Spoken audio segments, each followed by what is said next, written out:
Hello बच्चा लोग, this is Gopal sir and welcome to Eduboosters. देखिए बच्चा, यह क्लास 9th का टिश्यू वाला चैप्टर स्टार्ट होने जा रहा है। इसके पहले हमने सेल के बारे में the fundamental unit of life हमने पढ़ा दिया। यहाँ पे हम उन सभी चैप्टरों के जो आपके क्लास में बायोलॉजी के चैप्टर हैं, उन सभी के हम एक शॉर्ट व्यू दे रहे हैं, जिससे आप एग्ज़ाम में जाने से पहले या चैप्टर को स्टार्ट करने से पहले अगर एक बार देख लें तो पूरे चैप्टर की भूमिका और इसमें क्या होने वाली है सारी चीज़ें आपको मालूम हो जाएंगी।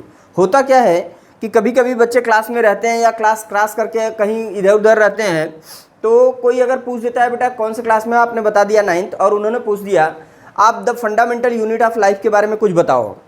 अब आप खाली, तो वो जो खाली स्थान है उसको भरने के लिए हमने ये क्लास स्टार्ट किया है। ये जो वीडियो आपको हम देंगे सभी चैप्टर का, फिलहाल में ये आपके उन रिक्त स्थान को भर देगा। लेकिन उसके बाद हम क्या करेंगे, सभी चैप्टर को हम देने के बाद, ऐसे अभी हम दे देंगे, इसके बाद हम क्या करेंगे, जैसे हम the fundamental unit of life उठाएंगे तो उसका एक एक करके एक एक पैरा पूरा उठा के लास्ट तक हम ले जाएंगे। एक वो वन शॉट वीडियो उसका बनाएंगे। देन इसके बाद हम क्या करेंगे कि अब हम the fundamental unit of life again उठाएंगे। इसमें क्या करेंगे कि जैसे सेल वॉल है, प्लाज्मा मेम्ब्रेन है, साइटोप्लाज्म है, क्लोरोप्लास्ट है, तो एक एक का एक एक वीडियो आप लोगों को प्रोवाइड करेंगे विथ नोट्स। अगर आप चाहेंगे तो हम नोट्स भी बनवा के पढ़ाएंगे और एक एक लाइन डिटेल में कराएंगे, जिसके बाद आपको पूरे लाइफ ये भूलने वाली नहीं रहेंगी अगर आप साथ देंगे तो प्लीज़ चैनल को जितना शेयर कर सकते हैं शेयर करिए। वीडियो अच्छा लगेगा तो लाइक करिएगा, क्योंकि अगर आप सपोर्ट करेंगे तो मज़ा आएगा, और आपको ही पढ़ा रहे हैं, अगर आप नहीं सपोर्ट करेंगे तो फ़ायदा क्या। यह क्लास किसका है भैया? क्लास 9th का है। चैप्टर जो है, चैप्टर का नाम है टिश्यू।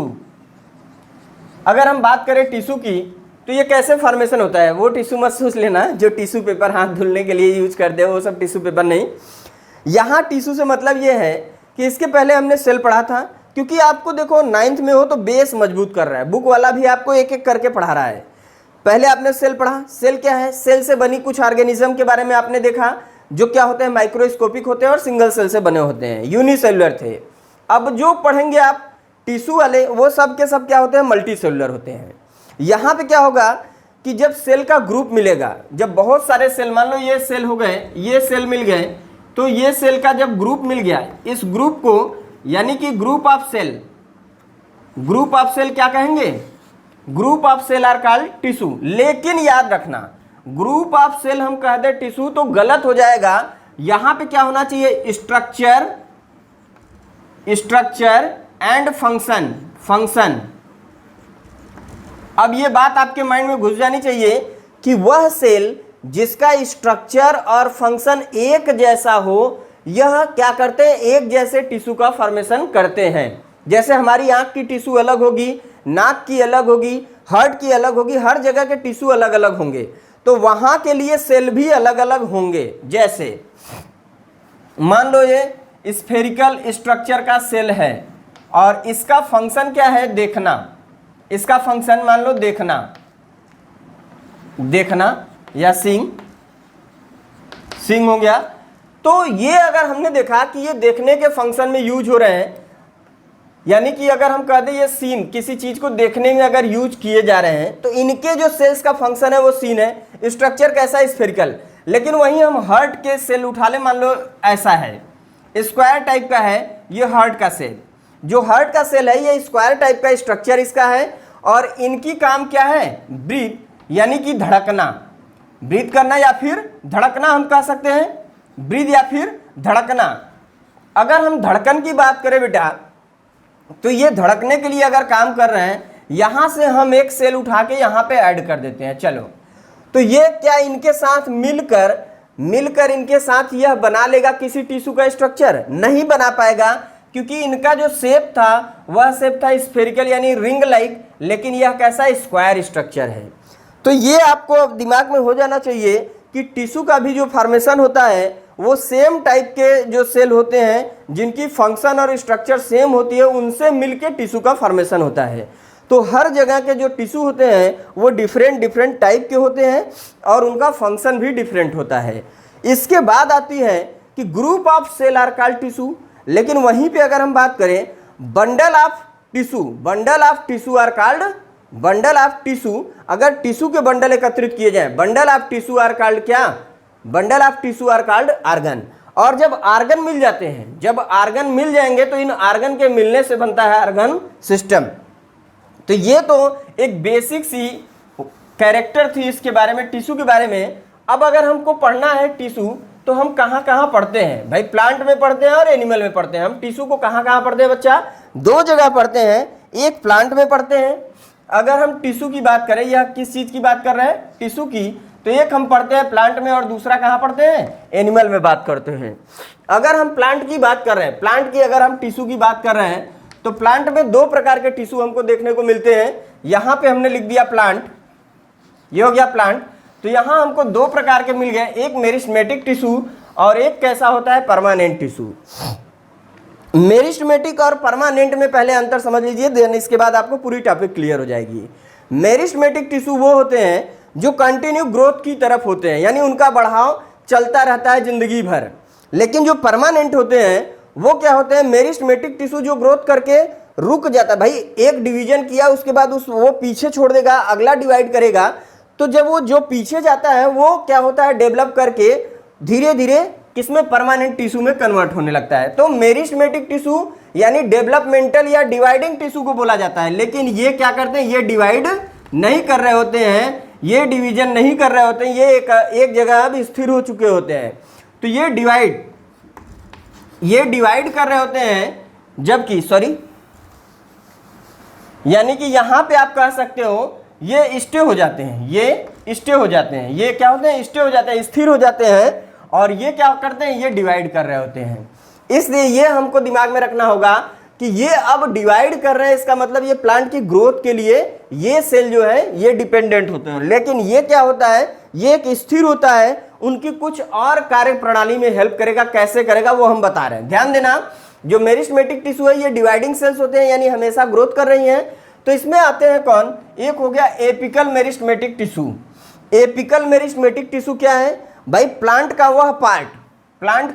वह पार्ट जो हमेशा बढ़ रहा हो। जैसे यहां पे सूट हो गया और रूट हो गया। अब आपके माइंड में आएगा सूट क्या है? तो प्लांट का वह पार्ट जो एपिकल पार्ट होता है। यहां पे हम एक प्लांट का डायग्राम दिखा दें। मान लो यह प्लांट है, यह इसके प्लांट के क्या हो गए? रूट हो गए। और यहाँ अपर साइड में जहां ये ऊपर की तरफ भाग रहा होता है, इसको बोलेंगे बेटा सूट वाला और इसको बोलेंगे रूट वाला। तो ये कंडीशन हो गया एपिकल मेरिस्टेम यहाँ पाया जाएगा और यहाँ पाया जाएगा, जिससे इस प्लांट की ग्रोथ ऊपर और नीचे की तरफ कंटिन्यू होती रहती है और यहाँ के सेल हमेशा डिवाइड कर करके बीच में आते रहते हैं। पहला हो गया। दूसरे पे आता है लैटरल मेरिस्टेमेटिक। लैटरल मेरिस्टेमेटिक क्या होगा? यहां से यहां तक जो सेल है भाई, ये ऊपर से तो बढ़ गया, लेकिन अब ये यहां तक रोक देगा, फिर अगला यहां टिप वाला ग्रोथ करेगा, फिर ये टिप वाला ग्रोथ करेगा। लेकिन कुछ पोजीशन यहां से यहां तक की होंगी, ये वाली होंगी, इनको क्या कहेंगे? इन्हीं को कहते हैं लेटरल मेरिस्टेमेटिक। ये इसकी लंबाई को खींचने में, ऐसे धीरे धीरे ग्रोथ कराने में हेल्प करती हैं। तो बीच की जितनी होती है, यानी ऊपर वाले और नीचे वाले टॉप को छोड़ के, यानी टिप को छोड़ के जितनी सेल्स होती हैं वो होती है लेटरल मेरिस्टेमेटिक। इसके बाद आता है इंटर कैलरी। आपके माइंड में आएगा ये वाला कौन सा है सर? तो ये हो गया प्लांट का कुछ ऐसा स्ट्रक्चर आपको दिखलाई देता होगा जहां से क्या होता है? लीफ, फ्लावर, ये वाली जो स्टेम होती है, ये वाली जो पार्ट होती है, इसको बोलते हैं इंटर कैलरी मेरिस्टेमेटिक। ये वाली जो पोजीशन है ये सब ग्रोथ के लिए हमेशा लगी रहती है, इसलिए इंटर कैलरी मेरिस्टेमेटिक इसको बोलते हैं। चलिए अब हम आ जाते हैं परमानेंट टिश्यू की तरफ। तो यहाँ पे याद रखना, चाहे मेरिस्टेमेटिक टिश्यू कितने प्रकार की होती है? एक एपिकल हो गया, एक लेटरल हो गया, एक इंटर कैलरी जो हमेशा ग्रोथ कर रहे होते हैं। अब इंटर कैलरी मतलब जहां जहां पे ये ऐसे आप देख रहे हैं, ये वाली स्पेस हम कह सकते हैं। लेटरल, ये पूरा लेटरली जो पोजीशन है, लेटरल सॉरी इंटर कैलरी और मेरिस्टेमेटिक लेटरल ध्यान से देखना। इंटर कैलरी का मतलब यहाँ से यहाँ तक की जो पोजीशन की बात हो रही है, और जहाँ जहाँ ये नोड है इनसे यहाँ तक की दूरी, फिर यहाँ तक की पूरी हम कह लें, फिर इसके बीच की दूरी, ये सब जितने प्लांट की लंबाई में हेल्प कर रहे हैं उसकी बात हो रही है। लेकिन लैटरल मेरिस्टेमेटिक जैसे प्लांट की जो मोटाई कंटिन्यू इतना मोटा था, फिर इतना मोटा हुआ, फिर इतना मोटा हुआ और बढ़ता भी जा रहा है, तो ऊपर वाले टॉप जो टिप वाली पोजीशन है उसको बढ़ने के लिए जिम्मेदार होता है एपिकल मेरिस्टेमेटिक सेल। फिर इसके बाद लैटरल, लैटरल का मतलब ये हुआ प्लांट की मोटाई, लैटरल का मतलब हुआ प्लांट की मोटाई, और जो बीच में से ऐसे पूरी लंबाई खींच रही है, बीच में से यहां से ये टिप वाला पोजीशन सूट का छोड़ दो, ये रूट का छोड़ दो, इसके बीच जितनी ग्रोथ हो रही है ऊपर नीचे, ये किसके द्वारा होती है? इंटरकैलरी के द्वारा। लैटरल के द्वारा ध्यान देना, पेड़ की मोटाई जिम्मेदार होती है। क्लियर है बच्चा? सॉरी थोड़ा सा मिस्टेक हो गया था। अब आते हैं आगे की तरफ। हमने बोला इनकी जो सेल्स हैं, इनकी जो सेल्स हैं वो जैसे पहले ये प्लांट इतनी पतली थी, हुआ क्या कि ये इतनी पतली थी, थोड़ा सा और मोटा हो गई। जब ये आगे की तरफ बढ़ी, इधर ऐसे बढ़ती चली जाएंगी, तो इस सेल, ये सेल पुराना हो गया ना, फिर आगे बढ़ी तो ये सेल पुराना हो गया, इनका सेल पुराना हो गया, तो ये हो जाते हैं परमानेंट और ये हो जाता है क्या? लैटरल। तो अब हम बात करेंगे परमानेंट टिश्यू की। परमानेंट टिश्यू में एक आता है सिंपल परमानेंट टिश्यू और एक आता है कॉम्प्लेक्स परमानेंट टिश्यू। सिंपल कैसा होता है? इसमें सिर्फ और सिर्फ एक प्रकार की सेल सभी में पाई जाएंगी। अब जैसे पैरेंकाइमा है, तो पैरेंकाइमा में सिंगल सेल, एक ही टाइप के स्ट्रक्चर वाले सेल के स्ट्रक्चर वाले यहाँ पे पाए जाएंगे, तो इनका जो सेल होगा वो इनके पैरेंकाइमल में सब में एक जैसा होगा। कोलेंकाइमा का सेल सब में एक जैसा, फिर यहाँ पे जो स्क्लेरेंकाइमा है इसमें भी एक जैसा, लेकिन कॉम्प्लेक्स में डिफरेंट हो जाता है। यहाँ डिफरेंट डिफरेंट टाइप के सेल्स मिलके दिखलाई देते हैं, इसलिए कॉम्प्लेक्स पैरेंकाइमल टिश्यू परमानेंट टिश्यू बोलते हैं। अब हम बात करेंगे इसकी, जो सिंपल परमानेंट टिश्यू है इसमें हमको मिलता है पैरेंकाइमा। जो पैरेंकाइमा टिश्यू है ये क्या करता है? इसमें तीन प्रकार के टिश्यू पाए जाते हैं, एक पैरेंकाइमल टिश्यू, एक कोलेंकाइमल टिश्यू, एक होता है स्क्लेरेंकाइमल टिश्यू। ये दोनों टिश्यू जो होते हैं पैरेंकाइमल और कोलेंकाइमल, ये दोनों लिविंग सेल्स होते हैं, जबकि ये क्या होता है? डेड सेल होता है। बता देंगे उसको भी। जो पैरेंकाइमल होता है इसमें तीन आते हैं, इसके तीन टाइप हैं, ये जहां जहां पाए जाते हैं उसके हिसाब से। जैसे इडियोब्लास्ट सेल, इडियोब्लास्ट वाला क्या होता है पैरेंकाइमा? जैसे रेजिन का फॉर्मेशन, टेनिन का, गम का, आयल का। कुछ पौधे अपने सुरक्षा के लिए, अपनी प्रोटेक्शन के लिए कुछ क्या करते हैं? कुछ मटेरियल को सिक्रीट करते हैं, जिसे बोला जाता है रेजिन, टेनिन, गम, आयल। तो वो इडियोब्लास्ट टाइप के टिश्यूज में पाए जाते हैं, उसे बोलते हैं इडियोब्लास्ट। फिर है क्लोरेंकाइमा, वह प्लांट का स्ट्रक्चर जहां पे क्लोरोप्लास्ट का फॉर्मेशन होता हो, वह प्लांट का स्ट्रक्चर जहां क्लोरोप्लास्ट पाया जाता हो, जिससे वो अपने प्रकाश की उपस्थिति में प्रकाश संश्लेषण करके अपना भोजन बना लेते हो। यानी कि plant make our food material in the presence of sunlight, I mean photosynthesis. जो प्लांट फोटोसिंथेसिस कर रहे होते हैं उसमें क्या पाया जाएगा? क्लोरोप्लास्ट। और उसके लिए कौन सी टिश्यू जिम्मेदार होती है? क्लोरेंकाइमा। ये क्लोरेंकाइमा भी क्या है? पैरेंकाइमा ही है। इसके बाद हम बात करेंगे बेटा एरेंकाइमा। एरेंकाइमा क्या है? अगर हम बात करें, सॉरी एक मिनट के लिए बस हम आएंगे, आप लोग बस ऐसे ही बने रहे, बस क्लास स्टार्ट है। हाँ, फिर है एरेंकाइमा। एरेंकाइमा में क्या है वो हम देखने जा रहे थे कि ब्लूटूथ यहाँ कनेक्ट तो नहीं है, नहीं तो पता लगता है रिकॉर्डिंग पूरा हो गया और ब्लूटूथ कनेक्ट होने की वजह से वायस ही नहीं जाता। तो एरेंकाइमा क्या है? कुछ ऐसे प्लांट होते हैं जो एक्वेटिक होते हैं, जैसे कमल, जलकुंभी, वाटर हाइसेंथ बोलते हैं ना। तो ये सब क्या है कि इनके अंदर, इनके सेल्स के अंदर बबल्स पाए जाते हैं, वैक्यूल पाए जाते हैं, बड़े बड़े एयर स्पेसेस पाए जाते हैं, जिससे वो पानी में फ्लोट कर सके, तैर सके, इसलिए उनको बोलते हैं एरेंकाइमल टिश्यू। तो वहां पे एरेंकाइमल टिश्यू पाया जाता है। कोलेंकाइमा क्या है? कोलेंकाइमा एक ऐसा सेल्स है जो मिल के एक ऐसे कोलेंकाइमल टिश्यू का फॉर्मेशन करता है जिससे प्लांट के अंदर फ्लेक्सिबिलिटी आती है। यह प्लांट के जो स्टेम होते हैं कैसे भी मुड़ जाते हैं, कैसे भी, जैसे लीफ की जो नोड्यूल होती है ऐसे घूम के ऐसे जाती है। ये होता है इसको क्या बोलते हैं? टेंड्रिल। जैसे क्लाइंबर प्लांट होते हैं, कद्दू, लौकी, करेला, ये सब क्या होते हैं? चढ़ने के लिए। ये सब चढ़ने के जितने क्लाइंबर प्लांट होते हैं, जैसे ये सब क्या करते हैं? अपने टेंड्रिल का यूज कर करके लटक लटक के कहीं चढ़ जाते हैं। तो इनके अंदर जो फ्लेक्सिबिलिटी, घुमाव आता है, वह किस टिश्यू के कारण होता है? कोलेंकाइमल टिश्यू की वजह से। तो ये फ्लेक्सिबिलिटी प्रोवाइड करते हैं जिससे ये आसानी से कहीं भी टर्न कर सकते हैं। ठीक है। इसके बाद आता है स्क्लेरेंकाइमा। स्क्लेरेंकाइमा क्या है? यह डेड सेल होती हैं, यानी इनकी जो सेल आप देखेंगे, टिश्यू देखेंगे, वो डेड होते हैं। ये ज़्यादातर आपको ड्रूप फ्रूट में मिलेगा। ड्रूप फ्रूट मतलब जो कड़क वाले फ्रूट, कड़क वाला, जैसे आम के अंदर गुठली देखते हो, नारियल देखते हो, नारियल के ऊपर पूरा खोल रहता है, कड़क वाला, कड़क जो स्क्लेराइड्स, ये जो स्क्लेराइड्स हैं, स्क्लेराइड्स कहाँ पाए जाते हैं, जैसे आम की गुठली हो गई, नारियल का जो कड़क वाला भाग हो गया, तो वहाँ पे ये हमको स्क्लेराइड्स मिल जाते हैं। और ये वही क्या है, डेड सेल का फॉर्मेशन, उनके प्रोटेक्शन के लिए और उनको हार्डनेस, स्टिफनेस प्रोवाइड करते हैं। खाली ये उनके अंदर कठोरता प्रोवाइड करने के लिए कौन सा सेल पाया जाता है, कौन सा टिश्यू, स्क्लेरेंकाइमा। और एक होता है फाइब्रस टिश्यू। फाइब्रस टिश्यू इसके अंतर्गत क्या करता है, जैसे हम जूट है, जूट जो पेड़ के छाल से खींच खींच के पूरे वो बनाए जाते हैं, बड़े बड़े रस्से, धागे, ये सब बनाए जाते हैं ना, तो वो जूट वाला जो प्लांट होता है, नारियल का क्वायर जो होता है, ऊपर वाला जो खोल जिसको हम ऐसे ऐसे खींच खींच के पूरा निकाल देते हैं, वो होता है फाइबर। ठीक है, तो वहाँ से हमको वो देखने को मिलता है फाइब्रस टिश्यू। अब हम बात करेंगे कॉम्प्लेक्स पैरेंकाइमल टिश्यू। कॉम्प्लेक्स पैरेंकाइमल टिश्यू में जाइलम और फ्लोएम आता है। इसमें बहुत सारे वो सेल्स आते हैं जो क्या करते हैं, यहाँ पे ये याद रखना है, इसमें बहुत सारे टिश्यू की मिक्सर होती है, इसलिए इसको कॉम्प्लेक्स पैरेंकाइमल परमानेंट टिश्यू बोलते हैं। कॉम्प्लेक्स परमानेंट टिश्यू में जाइलम और फ्लोएम, जाइलम का मतलब जल, जाइलम से जल, ये जल को क्या करते हैं, ये समझ लो कि आप जितने भी फूड मटेरियल होते हैं या न्यूट्रिएंट होते हैं उनकी सप्लाई में ये हेल्प करते हैं, उनकी सप्लाई में ये क्या हेल्प करते हैं, कौन, complex permanent tissue.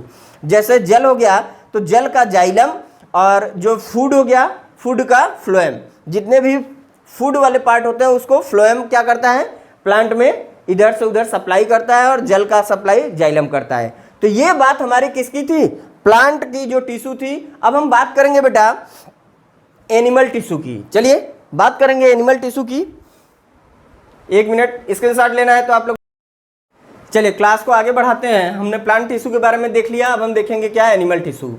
Animal tissue I mean जिस टिश्यू से पूरे एनिमल बॉडी की संरचना बनी होती है, उन्हीं की बात हम करेंगे। पूरे एनिमल बॉडी में अगर हम बात करें तो एपिथेलियल टिश्यू होता है, कनेक्टिव टिश्यू, मस्कुलर टिश्यू और नर्वस टिश्यू। अगर हम दूसरे तरफ से बोलें तो एनिमल टिश्यू कितने प्रकार के, 4 प्रकार के होते हैं, एक एपिथेलियल, एक कनेक्टिव, एक मस्कुलर और एक नर्वस टिश्यू। ध्यान देना, एपिथेलियल टिश्यू वो होता है यानी कि जो एपिकल पार्ट में जो आउटर लेयर पे हमको देखने को मिल जाए, आई मीन हमारी जो बाहर की स्किन है, ये सभी किस पे आ जाएंगे, एपिथेलियल। जैसे स्किन की अगर हम बात करें तो स्किन के आउटर लेयर पे आप देख रहे हैं ये सब क्या है, एपिथेलियल टिश्यू है। इसके बाद अगर हम बात करें जितने हमारे आर्गन हैं, जैसे हार्ट हो गया, लीवर हो गया, स्टमक हो गया, किडनी हो गया, तो इन सब के ऊपर जो एक लेयर बनी होती है, लंग्स हो गया, इन सब के ऊपर एक लेयर बनी होती है, आउटर और एक अंदर की तरफ। तो आउटर भी एपिथेलियल होता है और अंदर की तरफ भी एपिथेलियल होता है। जैसे अब यहाँ पे ध्यान देना, यह हो गई एक ह्यूमन बॉडी।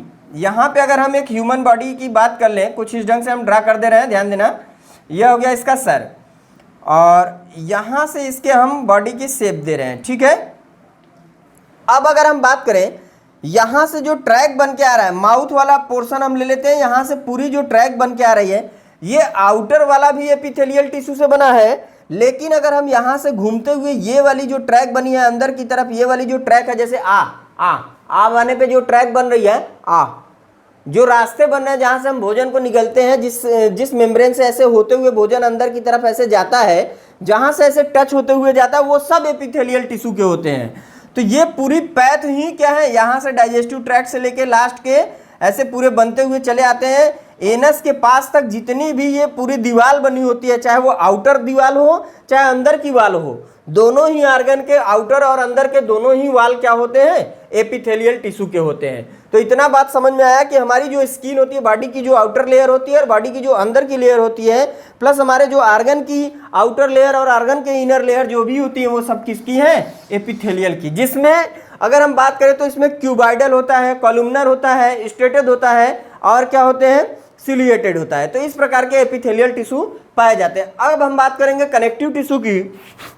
तो ये क्या करते हैं, ये हमारे बॉडी को बहुत सारी चीज़ों से हेल्प करते हैं, प्रोटेक्शन में, बहुत सारी फिजियोलॉजिकल एक्टिविटी में भी ये हेल्प करते हैं। ध्यान देना, कनेक्टिव टिश्यू क्या है, वह चीज़ जो हमारे बॉडी में कहीं भी टूटा ना हो, हर जगह एक दूसरे के साथ जुड़ा ही रहता हो, उसे हम बोलते हैं कनेक्टिव टिश्यू। इसके बारे में लोग स्किन को भी कभी कभी दिखा देते हैं, तो हम ध्यान देंगे सिर्फ और सिर्फ हम पहले बात करेंगे किसकी, ब्लड की। ब्लड क्या है, कनेक्टिव टिश्यू है। बोन क्या है, हमारी कनेक्टिव टिश्यू है। बोन एक दूसरे से कनेक्ट है पूरा एंड तक। जो हमारे ब्लड है, ब्लड भी ऐसे ही है, कनेक्ट करने वाले कार्टिलेज होते हैं जो एक दूसरे को जोड़ते रहते हैं, एक बोन से दूसरे बोन को जोड़ने वाले, देखते हो ना कार्टिलेज। जैसे हमारे ये वाली देखो यहाँ कार्टिलेज की टिश्यू, ये भी कार्टिलेज की टिश्यू होती है, यानी जहाँ पे क्या हो लचीलापन भी देखने को मिल जाए जिस मसल्स में। एरिवोलर टिश्यू यानी हमारे जो ये यहाँ पे ध्यान देना, जैसे ये पूरा बॉडी का ये वाला पार्ट हो गया, बॉडी का आउटर ये वाला पार्ट हो गया, आउटर लेयर। इसके बाद यहाँ से हम आ गए, कुछ इस ढंग से ऐसे बन के चला आया, तो ये जो स्पेस बना है, स्पेस में जो टिश्यू पाई जाती है, इस स्पेस की टिश्यू को बोलते हैं एरिवोलर टिश्यू।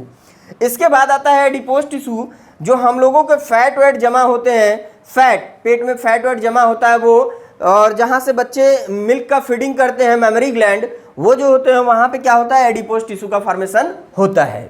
ये भी प्रोटेक्शन का ही काम करता है। क्लियर। अब ध्यान देना, मस्कुलर टिश्यू जो मसल्स बनाने जाते होंगे जिम उम में, अभी तो 9th में हो लेकिन स्टार्ट कर दिए होंगे कई बच्चे, और कुछ बच्चियां होंगी जो घर पे योगा एक्सरसाइज कर रही होंगी, तो यहाँ उनके मसल्स के लिए और जो उनको हेल्दी रखने के लिए डिपेंडेंट फैक्टर होते हैं, वो होते हैं इनके मस्कुलर टिश्यू, जिसमें आते हैं स्ट्रेटेड, कार्डियक और स्मूथ। यहाँ पे ये आपको कमेंट करके बताना है कि स्ट्रेटेड मसल्स का एग्जाम्पल कौन है, कार्डियक का कौन सा है और स्मूथ का कौन सा है, ये आपको बताना है। जिसमें आते हैं ऐच्छिक अनैच्छिक जिसको बोलते हैं। जैसे क्या होता है, कुछ ऐसी मसल्स होती हैं जिसको हम अपने सहायता से अपने द्वारा उसको कार्य करा सकते हैं, कुछ ऐसे होते हैं जो हमारे द्वारा नहीं कार्य करते हैं, वो स्वयं करते हैं, तो वो आप बताएंगे अब कमेंट करके कि कौन कौन है। तो उसमें हमको स्ट्रेटेड का एग्जाम्पल, कार्डियक का और स्मूथ का हमको एग्जाम्पल आप लिख के कमेंट बॉक्स में दे देंगे। और आगे अगर आपको देखो इन सब पे हम एक एक वीडियो प्रोवाइड कर देंगे। अगर आप चाहेंगे अच्छे से पढ़ना तो हम मस्कुलर टिश्यू उठाएंगे, इस पे पूरा बोर्ड भर के पूरा पढ़ाएंगे, लिखाएंगे, समझाएंगे। लेकिन अगर आप चाहेंगे तो हमने क्या बोला, अभी हम इन सबको एक व्यू में दे रहे हैं कि रिवीजन की तरह आपको पूरा बेस तैयार हो जा रहा है बुक का। अब आपको अगर कहेंगे तो जैसे हम एपिथेलियल यहाँ पे लिख दिए, एपिथेलियल के बारे में पूरा डिटेल और उसके बारे में सब कुछ समझा के पढ़ा देंगे। अगर नोट्स चाहेंगे नोट्स भी बना लेंगे आप लोग। तो ये आपके ऊपर डिपेंड करता है, अगर आप चैनल को शेयर करेंगे, ज़्यादा व्यू हमको मिलेगा तो हम ऐसा पढ़ा देंगे आप लोगों को। चलिए, और फ्री ऑफ कास्ट, हमारा कोई एप्लीकेशन नहीं, कहीं पे हम कोई चार्ज नहीं, आपको ऑफलाइन बुलाएंगे नहीं, जो हम पढ़ाएंगे सब ऑनलाइन यूट्यूब पे ही फ्री क्लास आपको मिलेगा, कोई वहाँ पे भेदभाव नहीं होगा, सभी बच्चों के लिए। ठीक है। नर्वस टिश्यू की बात करें तो ये ब्रेन और स्पाइनल कार्ड में जो हमारे धागे नुमा संरचना होती है ना, ये होती है नर्वस टिश्यू, और इनकी जो एक खासियत होती है, ये न्यूरॉन्स से बने होते हैं और न्यूरॉन्स का डिवीजन नहीं होता। सबसे लार्जेस्ट ये जो होती है न्यूरॉन्स जो बोली जाती हैं, हमारे सबसे बॉडी की क्या है, लार्जेस्ट पार्ट बोली जाती है, लार्जेस्ट सेल अगर बोले तो ये भी कही जाती है न्यूरॉन्स।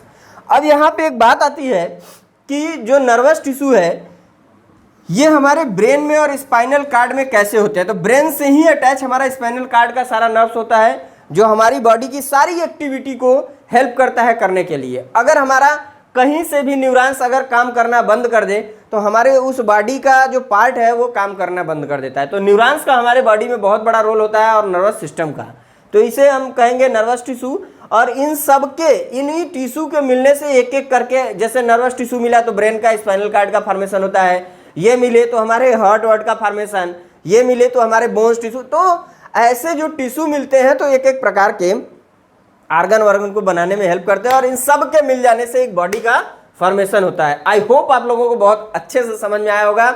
अगर समझ में आया तो प्लीज कमेंट करके भी बताइए समझ में आया कि नहीं आया, और क्वेश्चन का आंसर दीजिए। अच्छा लगा तो लाइक करिएगा, और प्लीज़ अगर आप पर्सनली 4 लोगों को शेयर करेंगे, उन 4 से कहेंगे 4 को, तो हमारे पे व्यू अच्छा आएगा, और व्यू आएगा तो हम आपको फ्री में पूरा क्लास प्रोवाइड करेंगे बच्चा। Thank you for watching my video.